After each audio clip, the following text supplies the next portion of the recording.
if you've wanted to get into dirt biking, or if you've avoided it like the plague because it's too dangerous, then you probably think that if I ride a dirt bike, I'm just going to crash and get hurt. So why would I even risk it? But if that's the case, does everyone that rides a dirt bike crash and get hurt every time that they ride? No. But why do some people crash more than others? Well, I want to share 5 common beginner mistakes that increase your risk of crashing and getting hurt while riding a dirt bike, to maybe open up a new light to you or maybe a friend that's considering dirt biking but haven't tried it because it's too dangerous. And then some practical ways to make it just as safe or safer than stick and ball sports, which have some inherent risk as well. The number one mistake that I see people make when getting into dirt biking is sitting right here, and that is starting on the wrong bike. This is a 250F 4-stroke motocross bike. It's only 250 cc, so why is it the wrong bike? Well, these motocross bikes are set up for one thing, and that is racing on the motocross track. Yes, you can start out and learn how to ride one, but it's going to be a lot more frustrating, won't be as comfortable, and you greatly increase your risk of crashing and getting hurt. Why? It starts with the engine, which is set up for racing, so it doesn't have a lot of smooth low-end power. Even though it's a 4-stroke, so it has more torque than a 2-stroke, it's still very snappy, very jerky at low RPM, which makes it really hard to learn on. Getting going in first gear, you got to slip the clutch a lot, and it stalls really easily because it has a very light flywheel weight, so it revs up really quick and then revs back down really quick. Whum, whum, whum. As opposed to a beginner-friendly bike, which revs slower. Rum, rum. And the close ratio transmission has a tall first gear, which means you got to be going 7-8 miles an hour before you can fully let out the clutch, just making it harder because you got to be more precise with your clutch and throttle, whereas a beginner-friendly bike, you only have to be going 3 or 4 miles an hour before you can let the clutch all the way out and get your feet on the pegs. And the stiff suspension is meant for jumping big jumps, so riding at low speeds, it's going to be really stiff. It's going to be uncomfortable because you're going to feel every little bump. And then the tall seat height, if you're short like me, have like 27-inch inseam, it is really hard to get on the bike if you're not used to it. And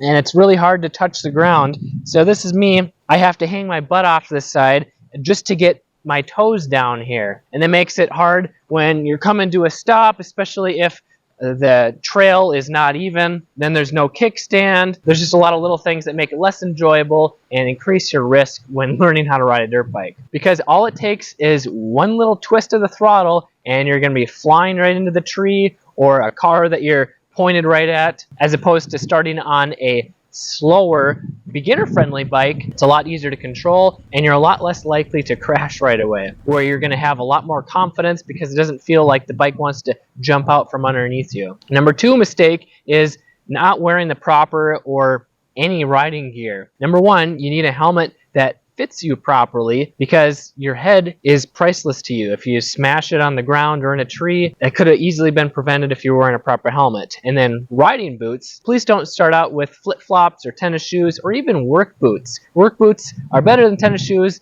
but what you really need is some dirt bike boots that cover your full feet and ankles and shins and have the proper protection so your feet and ankles don't get twisted or crushed by the bike. And I do have a video with a full list of riding gear that you should get without spending more than $300 here. Mistake number 3 that increases your risk is starting in the wrong area. Whether it's a really tight space, vehicles parked around, or starting on like a motocross track, when there's stuff all around you that you know you shouldn't hit, it's really easy to focus on those things. And when you look at something that you don't want to hit, it's like a magnet. You're drawn right to it, and even when you're maybe not even pointed at it, you're a little more likely to ride towards it when you're looking at it. So what you want to do is start out in a flat, open area, preferably grass or soft dirt, where you're less likely to crash. And if you do fall over, it's not going to hurt as much as riding over jumps or rocky terrain or the pavement. Mistake number 4 is not obeying the rules. This could be anywhere from riding on the street illegally, or riding on private property that you're not familiar with, riding trails that are closed to dirt bikes, or riding off the trail, just doing anything illegal or stupid and not using common sense or being courteous to your neighbors. Not only is it dumb and inconsiderate, but you're more likely to increase your risk as well as the others around you. Mistake number 5 is trying to ride too fast too soon. Whether you just have an addiction to adrenaline, maybe you're trying to keep up with your riding friends that have been riding for a long time. Whatever it is, it's really easy to override your skill level on a dirt bike and slide out or smash into a tree or fly off the trail. So if you feel like you're not in control of the bike, you either need to slow down or you need to learn how to properly control your bike, which is what I teach in my virtual dirt biker school, so that you safely and confidently can trail ride a dirt bike. And if you've wanted to get into dirt biking for at least a year but haven't, what's holding you back from trying it? Let us know in the comments below, and then please share it with a friend that thinks dirt biking is too dangerous. I'm Kelly Fager from Motocross Hideout, and I want you to be a safe, confident trail rider so that you can enjoy it with your family and friends for many years to come.